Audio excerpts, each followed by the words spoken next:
Greetings, it's Nattyisisyah, and I wanted to take this time and this opportunity to make a video and to urge the sisters to unify.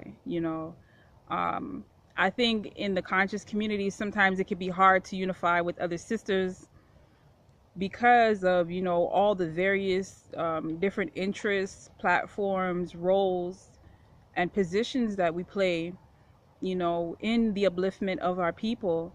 And I think sometimes, especially for new people or for sisters who haven't yet found, you know, where they fit in, that sometimes it can be a little intimidating to unify with sisters who are, they're on their thing.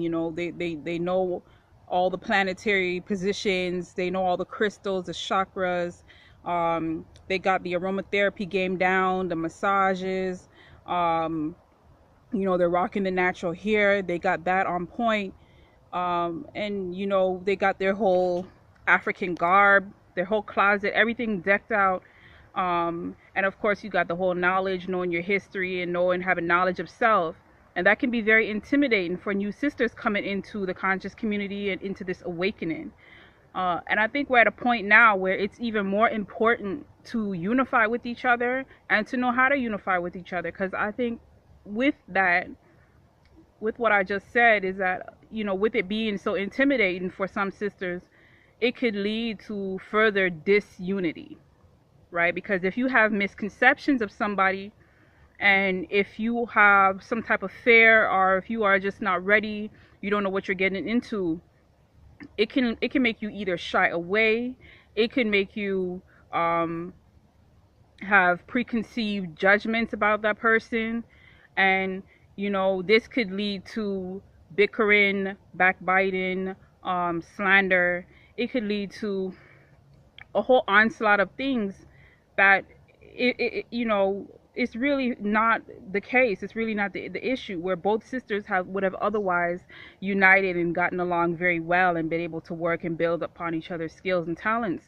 But instead, through misconceptions, misjudgment, and preconceived notions, it could go downhill very easily. So I think one thing sisters do have to do is to understand that, of course, we are melanated, we are black, and we're indigenous first, we're sisters first.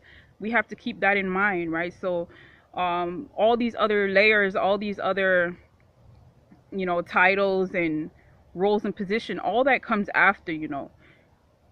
It's once you can acknowledge that, this is my sister, then you can remove those barriers that are blocking you from finding out more about your sister, right? Because that is what a lot of us are coming into this community to do. When I came into this community, I saw beautiful sisters, right? And a lot of those sisters I've been able to meet, I've been able to greet. I have to admit, I myself have been somewhat shy or somewhat overwhelmed by meeting some of these sisters that I haven't even have yet to really approach or to speak, even though they're 1 or 2 feet away from me. So I think we can definitely break the ice in certain areas by, for one, asking questions. We ask your sister some questions. If you, instead of having these judgment calls that you make in your mind and building a whole scenario and seeing and playing that out in your mind, that is probably not the case. You should, you could approach your sister, you could ask her questions, right?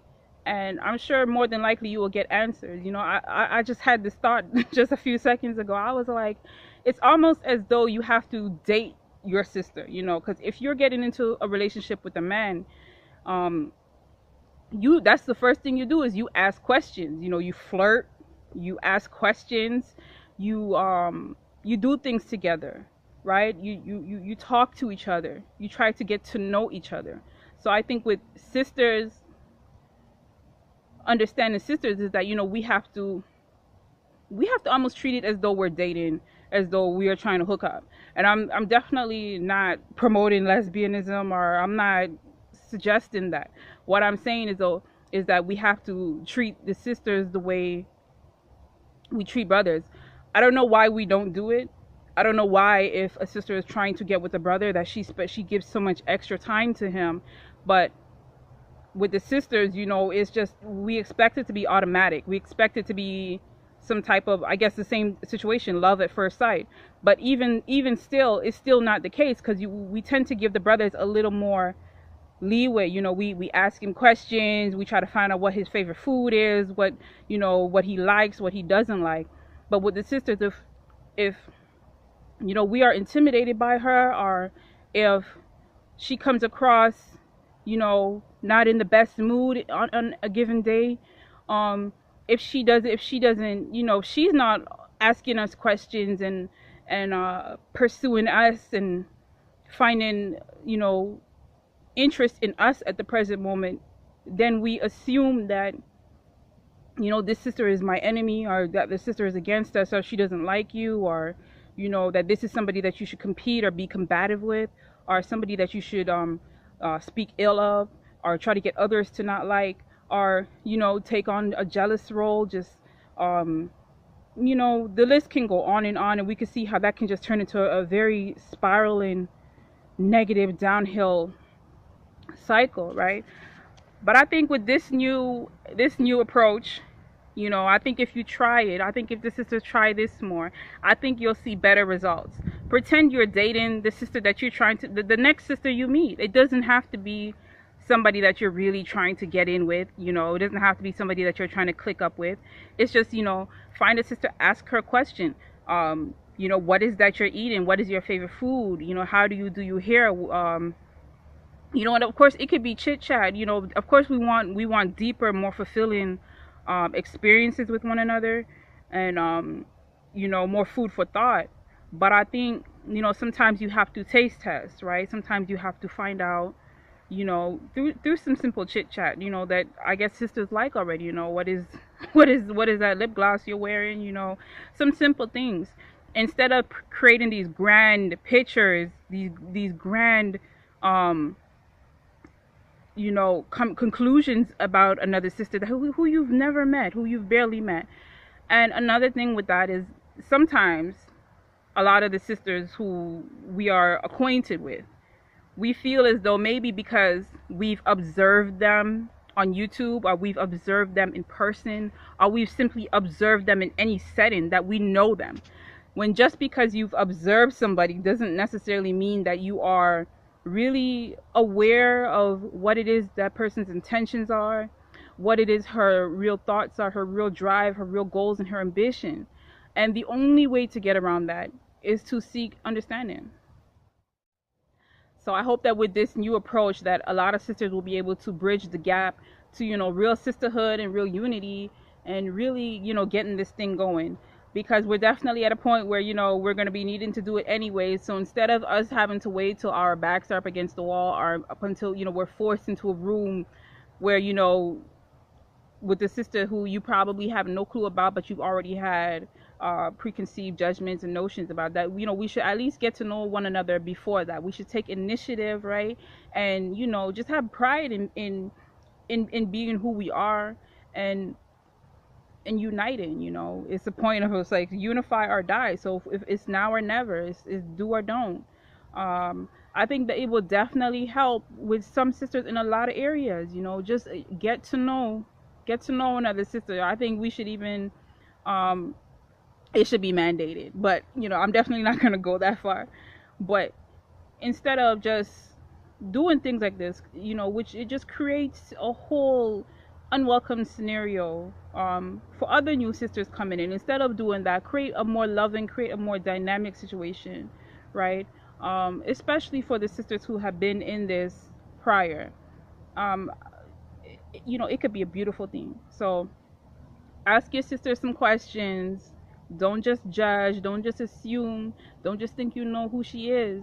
We know ourselves that we have our good days, we have our bad days, we have our ups and our downs, and we know that we've come across people who have said things about us that we were not thinking, that were not true, and we weren't really given the opportunity to really clarify things, or to really introduce ourselves, or to make our position known, or our stance clear. So definitely take advantage of the now, take advantage of the time we have.